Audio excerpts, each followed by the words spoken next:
ఇప్పుడు కాంగ్రెస్ పని కూడా మారుతుంది, బీజేపీ పని కూడా మారుతుంది. బీజేపీ తప్పకుండా పోవాల్సినంత పీక్కు పోయిందండి, ఇప్పుడు కిందికి రావాల్సిందే. ఇంకా ఒకటి, మీరు గతంలో తెలుగుదేశం పార్టీలకు ఎప్పుడో జమానాలో పనిచేశారు. పక్కనే రాష్ట్రం, మీరు అన్నారు రాష్ట్రాలుగా విడిపోయాం, మనుషులుగా ఇంకా కలిసి ఉందామని మీ నినాదం కూడా అదే. మీరు అది చేసి కూడా చూపించారు 10 సంవత్సరాలు. పక్కనే రాష్ట్రం, ఎన్నికలు జరుగుతున్నాయి ఫ్రెష్గా. మీ పాత పార్టీకి సంబంధించిన మిత్రుడు చంద్రబాబు నాయుడు గెలవాలా, ఆ కూటమి గెలవాలా, మీకు యువకుడు మీకు సన్నిహితుడుగా ఉన్న జగన్మోహన్ రెడ్డి గెలవాలా? మీ వ్యూ ఏంటి, మీ ఆలోచన ఏంటి? అక్కడ ఏం జరిగిద్ది అనుకుంటున్నారు? వాస్తవంగా అక్కడ ఏం జరిగినా మాకు అంత పట్టింపు లేదండి. ఎవరు అదృష్టం బాగుంటే వారు గెలుస్తారు. మాకు వస్తున్న సమాచారం అయితే మళ్ళీ జగన్ గారు గెలుస్తారని వస్తున్నది.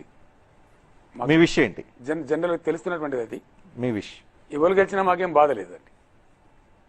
విష్ జనరల్గా జగన్, మీకు సమాచారం ఉంది జగన్ గెలుస్తాడని, కానీ జగన్ గెలిస్తే బెటర్ అంటారా తెలంగాణ పాయింట్ ఆఫ్ వ్యూలో, ఆంధ్ర పాయింట్ ఆఫ్ వ్యూలో? ఈ సందర్భంలో ఒక రాజకీయ నాయకుడిగా నేను చెప్పడము, ఎవరో ఒకరికి వత్తాసు పలకడం కరెక్ట్ కాదు.